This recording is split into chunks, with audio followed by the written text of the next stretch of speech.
Bismillahirrahmanirrahim. Alhamdulillah wassalatu wassalamu ala Rasulillah wa ala alihi wa sahbihi wa man walah. Amma ba'd. Sebagaimana telah kita ulas sebelumnya bahwa kesedihan adalah merupakan situasi dan kondisi yang sangat wajar dan manusiawi dialami oleh setiap manusia, termasuk di dalamnya para nabi dan rasul, dan termasuk tentu saja Nabi kita Muhammad sallallahu alaihi wasallam. Di dalam kehidupan kita tidak mungkin menghindarkan diri dari sebuah kesedihan selama kita masih menjalani kehidupan kita di dunia ini. Karena itu salah satu nikmat yang akan dikaruniakan oleh Allah Subhanahu wa taala kepada kita di kehidupan akhirat di dalam surga Allah Subhanahu wa taala insyaallah adalah Allah akan menghilangkan kesedihan itu dari kehidupan kita, sebagaimana yang diungkapkan oleh Allah Subhanahu wa taala tentang ungkapan syukur para penghuni surga yang mengatakan alhamdulillahilladzi adzhaba 'annal hazan inna rabbana laghafurun syakur. Segala puji bagi Allah Subhanahu wa taala yang telah menghilangkan kesedihan dari kami.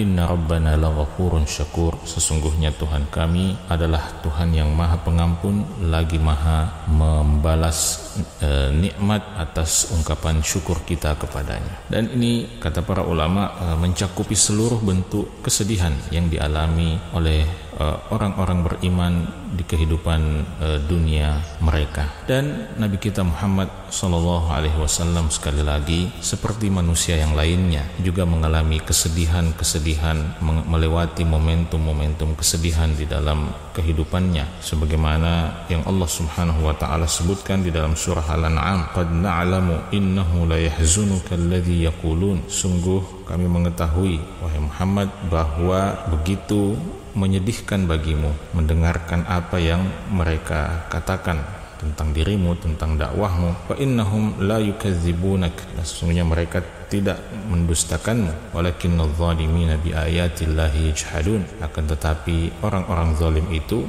justru sedang mengingkari ayat-ayat Allah Subhanahu wa ta'ala. Dalam kesempatan kali ini kita akan menyebutkan atau mengulas secara singkat 5 momentum di mana Nabi kita Muhammad sallallahu alaihi wasallam merasakan kesedihan, mengalami kesedihan. Yang pertama, ketika beliau mengalami keterputusan wahyu, sebagaimana yang dikisahkan oleh Ibunda Aisyah radhiyallahu taala anha yang menyatakan bahwa kana awwalu ma budi'a bihi Rasulullah sallallahu alaihi wasallam ar-ru'ya as-sadiqah fi naum, bahwa wahyu yang pertama kali datang kepada Nabi sallallahu alaihi wasallam itu berbentuk mimpi yang benar di dalam tidur beliau. Wa kana la yara ru'ya illa ja'at mithla falaqis subh. Beliau tidak melihat atau tidak menyaksikan sebuah mimpi, melainkan mimpi itu datang seperti merekahnya waktu subuh. Tsumma hubbiba ilaihil khala. Kemudian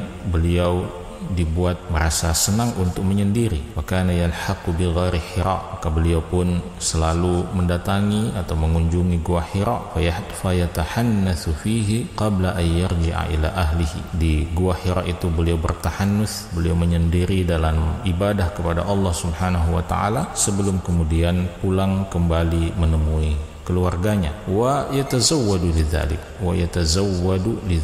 Beliau selalu menyiapkan bekal atau membawa bekal untuk melakukan hal tersebut. Kemudian thumma yarji'u ila Khadijah fa yatazawwadu bimisliha. Kemudian beliau pun pulang kembali menjumpai istrinya Khadijah, lalu menyiapkan bekal yang serupa dengan yang pernah beliau siapkan. Hatta faji'ahul haq, sampai kemudian beliau dikejutkan dengan datangnya kebenaran atau datangnya wahyu Allah Subhanahu wa taala melalui malaikat Jibril. Wa huwa fi ghari Hira. Pada saat itu beliau berada di dalam gua Hira, faja'ahul malak, lalu beliau didatangi oleh malaikat yang kemudian mengatakan kepada beliau, iqra, bacalah. Lalu beliau mengatakan, ma ana biqari, aku tidak dapat membaca.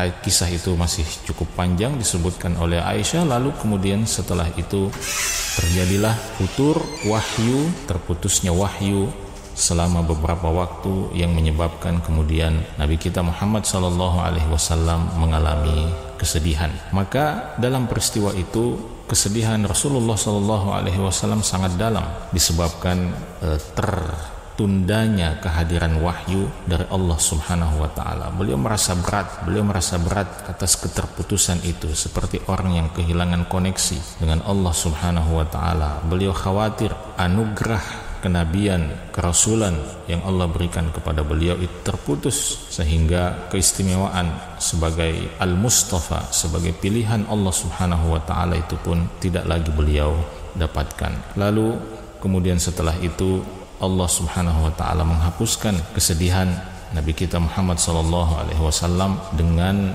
berlanjutnya kembali wahyu Allah subhanahu wa taala, sebagaimana dikisahkan oleh Rasulullah sallallahu alaihi wasallam sendiri melalui hadis Jabir bin Abdullah. Beliau katakan, baina ana amshi id sami'tu sautan minas sama. Ketika saya sedang berjalan, tiba-tiba saya mendengarkan sebuah suara dari arah langit. Wa rafa'tu basari, lalu aku mengangkat pandanganku. Fa idza al malaku alladzi ja'ani bi Hira. Ternyata yang hadir adalah malaikat yang dahulu mendatangiku di gua Hira. Malaikat itu maksudnya adalah malaikat Jibril. Jalisun ala kursiyyin bainas sama'i wal ard. Malaikat itu duduk di atas sebuah kursi yang ada di antara langit dan bumi. Fara'ibtu minhu. Maka melihat pemandangan itu, kata Nabi SAW, ru'ibtu minhu, aku merasa sangat ketakutan. Faraja'tu, maka aku pulang kembali ke rumah menemui Khadijah radhiyallahu ta'ala anha. Faqultu, lalu aku mengatakan, zammiluni, selimutilah aku. Maka di situ Allah Subhanahu wa ta'ala pun menurunkan, ya ayyuhal muddathir qum fa'anzir, wahai orang yang sedang berkemul, qum fa'anzir, bangunlah dan berikanlah peringatan pada kaummu. Maka itulah awal kembalinya wahyu kepada Nabi sallallahu alaihi wasallam. Turunnya ayat di dalam surah Al-Muddathir ini menjadi penyampai kepada Nabi kita Muhammad SAW tentang lanjutnya kenabian beliau, kerasulan beliau, tentang berlanjutnya tanggung jawab dan amanah Allah Subhanahu wa taala kepada beliau untuk mengemban agama ini, untuk menyampaikan agama ini. Dan para ulama menyebutkan bahwa salah satu hikmah penting terhentinya wahyu pada waktu itu agar kemudian Nabi SAW bisa menghilangkan rasa takut, menghilangkan ketegangan beliau atas hadirnya wahyu yang pertama, lalu kemudian beliau bisa mempunyai rasa rindu kembali untuk hadirnya wahyu itu dalam perjalanan beliau sebagai seorang nabi dan Rasul. Kemudian yang kedua, momentum kesedihan Nabi Shallallahu Alaihi Wasallam tentu saja adalah ketika kaumnya tidak menerima dakwah yang beliau sampaikan, ketika kerabat-kerabatnya, orang-orang terdekatnya justru menolak untuk menerima dakwah beliau Shallallahu Alaihi Wasallam. Hal ini pernah diceritakan oleh ibunda Aisyah radhiyallahu taala anha ketika beliau bertanya kepada Nabi Shallallahu Alaihi Wasallam, hal ata alaika yaumun kana ashadda min yaumi Uhud. Wahai Rasul, apakah pernah Anda mengalami satu hari yang jauh lebih berat daripada peristiwa yang terjadi dalam perang Uhud? Maka Nabi sallallahu alaihi wasallam mengatakan, laqad laqitu min qaumiki ma laqit. Aku telah mengalami dan merasakan apa yang aku rasakan dari kaummu, maksudnya adalah orang-orang Quraisy. Wa kana ashaddu ma laqitu minhum yaumal aqabah. Dan yang paling berat yang saya alami dari mereka adalah ketika peristiwa Al-Aqabah, di mana kata Nabi sallallahu alaihi wasallam, idz aradtu nafsi ala ibni abdi ya Lail ibni abdi Kulal wa lam yujibni ila ma arad. Ketika itu saya menawarkan diriku, untuk menyampaikan dakwah itu kepada salah seorang Quraisy, yaitu ibnu abdi ya Lail ibni abdi Kulal, tapi dia tidak menjawab tawaran Nabi sallallahu alaihi wasallam itu. Dia tidak merespon apa yang ingin Nabi sallallahu alaihi wasallam sebutkan atau sampaikan, sampai kata Nabi sallallahu alaihi wasallam, wa ana mahmumun ala wajhi wa lam astafiq illa wa ana biqarnis sa'alib. Saya begitu bersedih sehingga saya menundukkan wajah saya, menundukkan kepala saya sampai saya tidak sadar bahwa saya kemudian sudah tiba di satu tempat di kota Mekah yang bernama Qarn Ats-Tsa'alib. Artinya Nabi SAW pada saat itu baru saja mengalami peristiwa-peristiwa duka ya dalam kehidupan beliau, kematian paman beliau Abu Talib, kematian istri beliau, kematian istri beliau ya, radhiyallahu taala anha Khadijah, dan begitu banyak musibah-musibah lain. Dan ketika itu beliau terpaksa dan juga terdorong pada saat yang sama untuk keluar kota Taif untuk menyampaikan dakwahnya, tetapi mereka menolak dakwah yang beliau sampaikan, sehingga terjadilah apa yang disebutkan oleh Nabi SAW tadi di dalam hadis itu, bahwa kesedihan itu begitu dalam sehingga membuat baginda Nabi SAW tidak merasakan panjangnya perjalanan beliau ya dari kota Taif pulang kembali ke kota Mekah. Beliau tidak merasakan jarak tempuh yang begitu panjang, sehingga ini menggambarkan dan menunjukkan betapa dalamnya kesedihan itu menguasai perasaan Nabi Shallallahu Alaihi Wasallam, sehingga jarak yang panjang, jarak yang jauh itu pun tidak beliau rasakan sebagai sebuah perjalanan yang panjang. Momentum yang ketiga di mana Rasulullah Shallallahu Alaihi Wasallam merasakan kesedihan yang cukup dalam adalah ketika 70 orang sahabat penghafal Quran terbunuh ya secara khianat. Jumlah 70 orang penghafal Quran ini tentu bukan jumlah yang sedikit ya, mereka adalah para hufaz, para qurra yang diutus oleh Nabi Shallallahu Alaihi Wasallam ya dalam peristiwa Bi'r Ma'unah atau Sumur Ma'unah, kisahkan oleh Anas bin Malik radhiyallahu taala anhu bahwa sejumlah orang datang menemui Nabi Shallallahu Alaihi Wasallam mengajukan permintaan kepada Nabi Shallallahu Alaihi Wasallam, anib'ats ma'ana rijalan yu'allimuna al-Qur'ana was sunnah, bahwa tolong kirim untuk kami sejumlah orang yang bisa, yang dapat mengajarkan Al-Quran dan Sunnah kepada kami. Maka tentu saja undangan itu disambut oleh Nabi Shallallahu Alaihi Wasallam, sehingga kirimlah 70 orang sahabat dari kalangan Ansar yang dikenal sebagai para qurra. Mereka diutus untuk menjadi dai, untuk menjadi pengajar, penyampai Islam kepada kaum itu. Lalu ternyata ketika mereka tiba di sebuah tempat yang bernama Bi'r Ma'unah, mereka dibunuh, mereka dikhianati oleh orang-orang yang meminta kehadiran mereka untuk menyampaikan, untuk mengajarkan Al-Quran dan Sunnah. Mereka dibunuh secara khianat sebelum mereka tiba di tempat tujuannya. Maka peristiwa itu sangat menyedihkan Rasulullah Sallallahu Alaihi Wasallam, sampai-sampai Anas bin Malik mengatakan, qanata Rasulullah Sallallahu Alaihi Wasallam syahran hina qutilal qurra. Sampai-sampai Rasulullah SAW memanjatkan doa kunut selama 1 bulan lamanya ketika 70 orang